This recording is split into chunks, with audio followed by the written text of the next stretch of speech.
Capítulo 10. Maria. Nosso Deus é criativo. Em uma vasta escuridão, ele fez surgir o universo. Dentro deste grande espaço, colocou constelações e astros. Escolheu o planeta Terra para extrair sua singular atenção e criatividade. Ali, implantou os mais exóticos animais, as mais belas árvores, as mais fortes correntezas de água. Este planeta era o perfeito lar para aqueles que o Senhor iria chamar de seus. Ele nos fez à sua imagem e à sua semelhança, para não nos esquecermos de seu reflexo em nós. Estruturou nossa razão e nossas emoções. Nos deu conhecimento e desejo por relacionamento com Ele. Esse Criador, desde a fundação do universo, quis nossa total e completa dependência dele. Seu desejo era de que nunca nos esquecêssemos de que somente nele poderíamos encontrar nossa essência. Ele nunca quis que houvesse barreiras neste relacionamento, mas houve. Este mesmo Deus, que fez surgir luz na escuridão, que fez o pó se tornar vida, fez também uma moça que nunca havia sido tomada por homem algum tornar-se mãe. Ele a criou para restaurar o relacionamento do Éden. Seu desejo de nos manter por perto nunca mudou. Ele escolheu Maria para ser a chave do seu propósito, para que, por meio dela, Jesus viesse ao mundo, e assim nós pudéssemos ter a chance de nos relacionarmos com Deus livremente de novo, sem o engano e sem as distrações. Ora, a fé é o firme fundamento das coisas que se esperam e a prova das coisas que não se veem. Hebreus 11:1. Maria é mais uma das grandes mulheres escolhidas por Deus para voar. Maria foi um grande exemplo de moça virtuosa para a época em que viveu, e por isso nos inspira até hoje. Admirada por ser uma jovem firmada em sua sabedoria e fé, Maria viveu intensamente a essência que Deus tinha para ela. Esta moça foi escolhida, como muitas outras mulheres que citamos ao longo do livro, para participar da vinda de Jesus. Entretanto, ela não teve apenas que crer que ele viria, ela pôde vê-lo chegar. Maria foi escolhida por Deus para ser a protagonista do maior acontecimento da história. Sua fidelidade atraiu o Senhor. Seu caráter submisso à sua vontade fez com que ele confiasse a ela seu bem mais precioso, o filho que entregaria a salvação à humanidade. No tempo em que Maria era jovem, o povo de Deus, que habitava em Belém, aguardava ansiosamente o cumprimento da promessa do Senhor em trazer o Salvador para estar entre eles. No livro de Isaías, a promessa dizia que ele seria um nazareno, estaria entre os judeus e nasceria na cidade de Belém. Ninguém tinha ciência de quem seriam os envolvidos na vinda do Messias, mas tudo já estava preparado para que ele viesse. E Deus acompanhava aquela que seria a linhagem do Salvador desde Adão e Eva.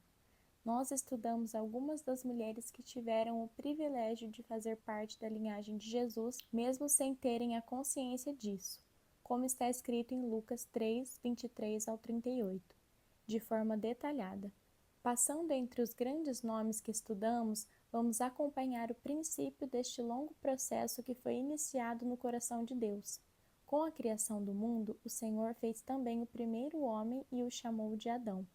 Desta linhagem veio Noé. Ele se casou com Naamá e da sua linhagem nasceu Abraão. Este se casou com Sara e juntos tiveram Isaque.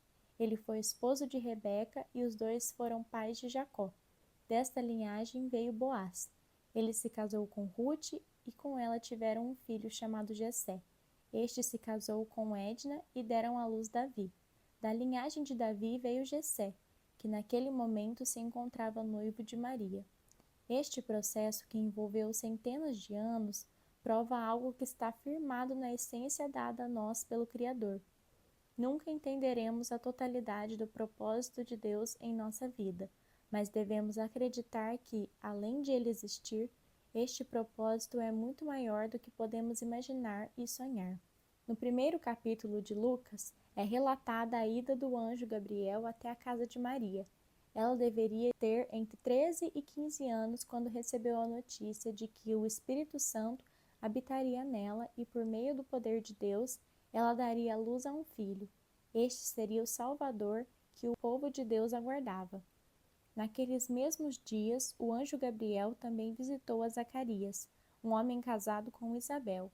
Os dois tinham uma vida e um casamento muito abençoado por Deus, mas não haviam tido filhos e já possuíam idade avançada. Com esta visita, o anjo disse que sua esposa, mesmo sendo fisicamente infértil, daria à luz um filho também, e que ele seria muito abençoado. Foram 2 milagres e revelações vindas do Senhor, nenhum impossível para ele. Os dois estavam debaixo da sua vontade, mas a diferença foi o apego àquela palavra por parte de Maria e de Zacarias. Maria, de imediato, creu no que o anjo disse e se alegrou com a notícia. Não duvidou daquela promessa e não pensou nas dificuldades que aquela gravidez poderia causar a ela por ainda não ser casada. Ela sabia que Deus estaria do seu lado, preparando seus pais e seu noivo José para a notícia que iria receber. Durante a visita do anjo, Maria perguntou apenas o que para ela era o essencial saber: como uma virgem poderia engravidar? Este único questionamento mostra que ela não teve medo perante a sociedade. Não perguntou ao anjo como contaria ao seu noivo e aos seus pais, nem o que faria se seus amigos e familiares não acreditassem em sua palavra e a condenassem ao apedrejamento pelo pecado. Ela apenas creu e se alegrou, como mostra o cântico que entoou quando recebeu a notícia. Então disse Maria: minha alma engrandece ao Senhor e o meu espírito se alegra em Deus, meu Salvador, pois atentou para a humildade de sua serva.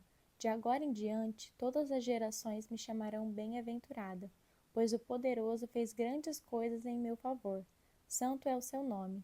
A sua misericórdia estende-se aos que o temem, geração em geração. Ele realizou poderosos feitos com seu braço. Dispersou os que são soberbos no mais íntimo do coração. Derrubou governantes dos seus tronos, mas exaltou os humildes. Encheu de coisas boas os famintos, mas despediu de mãos vazias os ricos. Ajudou o seu servo Israel, lembrando-se de sua misericórdia para com Abraão e seus descendentes para sempre, como disse aos nossos antepassados. Lucas 1, do 46 ao 55. Zacarias não teve o mesmo entendimento que Maria. Ao receber a notícia da chegada do tão sonhado milagre, ele não se alegrou totalmente. Quando o anjo disse que iria abençoar seu casamento dando-lhe um filho, Zacarias questionou Deus por já ser velho e pela esterilidade de sua mulher, mesmo conhecendo a história de Abraão e Sara e do que Deus tinha feito com eles. Em sua visão, este era um milagre distante, feito por Deus no passado, para ser apreciado por eles no presente. Por causa da resposta que Zacarias teve ao milagre que Deus revelou, o anjo disse que ele ficaria mudo durante todo o período de gravidez de sua esposa. O Senhor o privou de expressar em palavras o sentimento que ele teria ao presenciar o seu milagre sendo realizado na vida de sua mulher e na vida de seu futuro filho. Este menino cresceu e ficou conhecido pela sua fé em Deus. Ele foi chamado de João Batista e foi quem Jesus escolheu para batizá-lo. Mateus 3. Sabemos que desde o início Deus já tinha o entendimento de que Jesus faria parte da família de José, mesmo que os detalhes da genealogia fossem ocultos ao povo. Tudo já havia sido escrito pelo Senhor. Deus é o único que possui o conhecimento sobre a nossa totalidade. Sabe quem nós somos, de quem antecedemos e conhece aqueles que virão com a nossa partida. Tudo está debaixo do seu comando e nada acontece sem a sua permissão. Deus conhece nossas intenções, nossas limitações e nossa devoção a Ele e à sua palavra. Ele conhece a nossa totalidade sem que nós mesmos saibamos dela. O Senhor sabia que a missão que estava entregando a Maria e José seria um privilégio, mas exigiria muita responsabilidade dos dois. No caso de Maria, sua responsabilidade viria na criação de Jesus, mas junto dela, um dos piores sentimentos que alguém pode vivenciar: ver o filho que ela criou ser torturado até a morte. Maria sabia da inocência de Jesus e tinha ciência de que, além da dor física, ele estava provando um sofrimento muito pior, que era estar longe da presença do seu Pai, um sentimento gerado por carregar o pecado da humanidade voluntariamente com ele.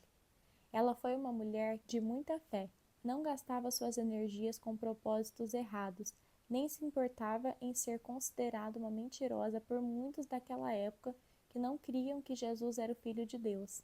Maria tinha a tarefa de entender que o filho que estava sendo gerado nela e que ela teria a responsabilidade de criar, na verdade não era seu, mas era o Cordeiro sem pecado que tinha sido enviado por Deus para cumprir um propósito. Na Bíblia fica clara esta questão quando observamos que Jesus não a chamava de mãe, mas de mulher. Este título servia como um lembrete para ela. Maria deveria sempre recordar do propósito que Jesus tinha na terra e de quem ele era realmente. Mesmo assim, o carinho dele por Maria era com toda certeza singular. No momento da sua crucificação, Maria é uma das únicas pessoas com quem Jesus se comunica, para mostrar o quanto se importava com ela. Ele aponta para João e diz que aquele era o seu filho. Então aponta para Maria e diz a João que aquela era sua mãe, deixando consolo para ela e uma nova responsabilidade depois da sua partida. Eu desejo e oro para que a postura desta mulher como serva nos impulsione, nos faça entender que os planos que temos para a nossa vida não são nada comparados aos que Deus tem para nós. Estar preparada para vivenciar o improvável está incluso na escolha que fizemos ao nos tornarmos filhas de Deus. Ele conhece nossa totalidade, nossa descendência, nosso futuro e o futuro dos que virão depois de nós. Sabe o impacto que recebemos dos nossos antepassados e que seremos capazes de transmitir por meio da nossa geração até que ele retorne.